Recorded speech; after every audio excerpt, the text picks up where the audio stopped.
dans le prochain épisode de Demain nous appartient. Tandis que Maxime tente d'échapper à Flore, Damien s'amuse de la jalousie d'Audrey. Nord et Cédric continuent quant à eux leur histoire. Attention, les paragraphes qui suivent contiennent des spoilers sur l'épisode de Demain nous appartient diffusé demain soir sur TF1. Si vous ne voulez rien savoir, ne lisez pas ce qui suit. Vendredi 11 février dans Demain nous appartient. Maxime tente d'échapper à Flore. Flore a pris Maxime en otage pour quitter la France. Après avoir roulé de longues heures afin d'éviter les barrages de police, Flore et Maxime se sont arrêtés pour dormir un peu. Le lendemain matin, elle pointe son arme sur lui et le force à reprendre la route. Le jeune homme aimerait appeler l'hôpital pour prendre des nouvelles de son père mais Flore refuse puis lui ordonne de démarrer. Pendant ce temps, Chloé débarque au commissariat pour signaler à Martin la disparition de Maxime.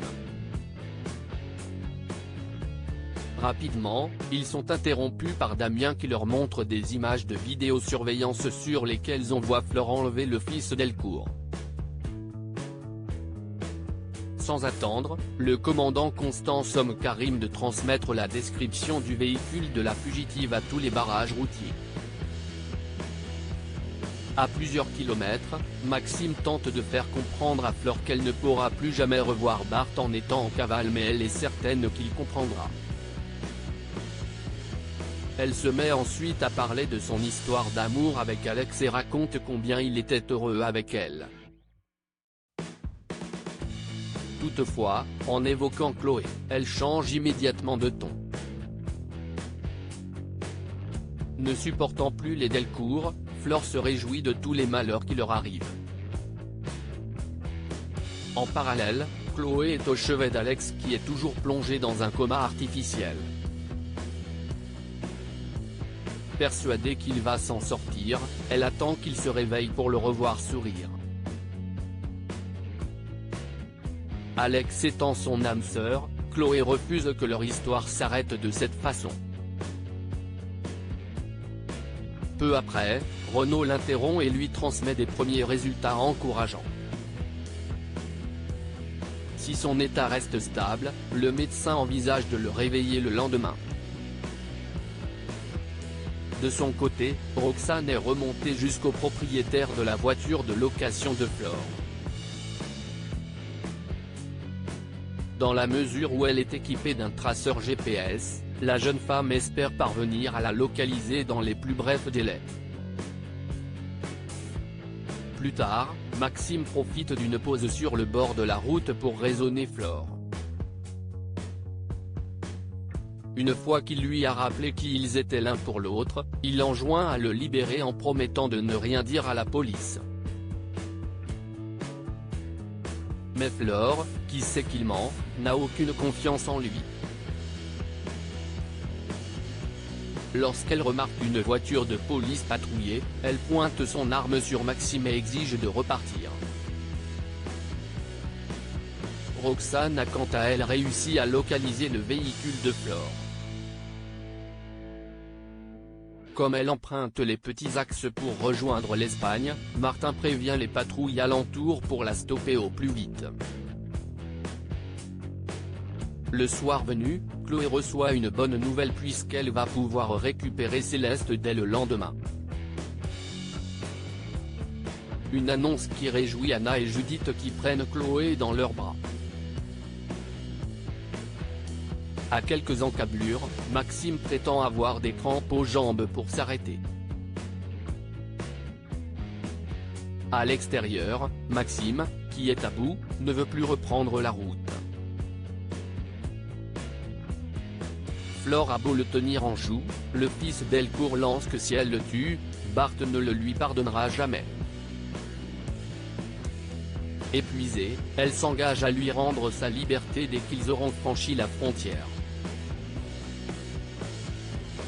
Dans un moment de faiblesse, Flore lui sollicite ensuite son aide et baisse son revolver. Maxime en profite alors pour se jeter sur elle et la désarmer. Dans leur lutte, un coup de feu retentit. Damien s'amuse de la jalousie d'Audrey. Vanessa a tout organisé pour le premier rendez-vous de Damien et Elodie. Tandis qu'Audrey pense que les rencontres arrangées ne fonctionnent jamais, Vanessa est quant à elle certaine qu'ils vont s'adorer. Au moment où Elodie arrive au Spoon, Audrey peine à cacher son mécontentement. Et comme c'est elle qui est en charge du service, elle n'a malheureusement pas d'autre choix que d'assister indirectement à leur entrevue.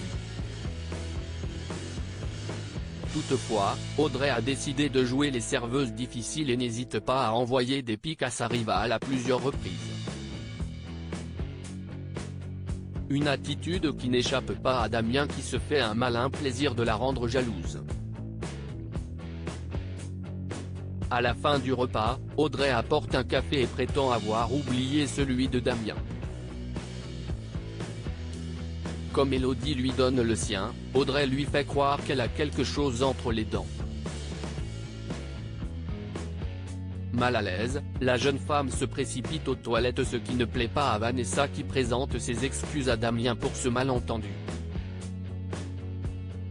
Le soir venu, Damien retrouve Audrey à quelques pas de chez elle. Sans tourner autour du pot, il raconte qu'il a accepté de voir Elodie uniquement pour satisfaire Vanessa. Le policier souligne ensuite qu'elle lui avait donné son autorisation. Pour Audrey, ils ne sont pas en couple et elle ne peut donc pas l'empêcher de voir d'autres filles. Damien lance alors qu'il ne veut qu'elle. Désormais réconciliés, ils se réfugient dans l'entrée d'un immeuble pour s'embrasser. Nord et Cédric continuent leur histoire. Nord n'est pas rentré de la nuit au grand dam de Gabrielle qui a beaucoup de mal à digérer le fait qu'elle ait un autre homme dans sa vie. De son côté, Cédric rentre chez lui avec des croissants pour toute la famille, ce qui agace Irène qui n'aime pas qu'il soit de garde toute la nuit. En colère, elle aimerait qu'il les fasse passer avant le travail. Jugeant sa mère bien trop sévère, Lilian prend la défense de son père et précise qu'il sauve des vies. Mais rien n'y fait, Irène campe sur ses positions. Plus tard, Nord croise Lilian à l'hôpital. Ce dernier l'invite à aller boire un verre mais Nord rétorque qu'elle a beaucoup de travail en ce moment. Devant son insistance, elle accepte finalement de le voir lundi après le travail. Dans le même temps, Cédric n'a pas répondu aux nombreux messages de Nord depuis leur nuit d'amour.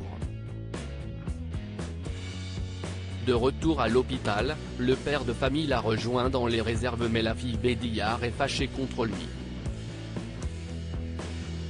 Bien qu'il soit perdu face à la situation, Cédric sait qu'il a eu un véritable coup de cœur pour sa stagiaire malgré leurs différences d'âge. Tandis que Nord craint qu'il ne veuille pas continuer, Cédric déclare qu'il ne peut pas s'empêcher de penser à elle avant de l'embrasser. À la fin de leur service, Nord et Cédric avaient prévu de passer du temps ensemble. Malheureusement, Irène débarque pour faire une petite surprise à son mari. Afin de se faire pardonner d'avoir été désagréable avec lui dans la matinée, elle a réservé une table dans un restaurant japonais. Dépité, Nord les regarde partir main dans la main.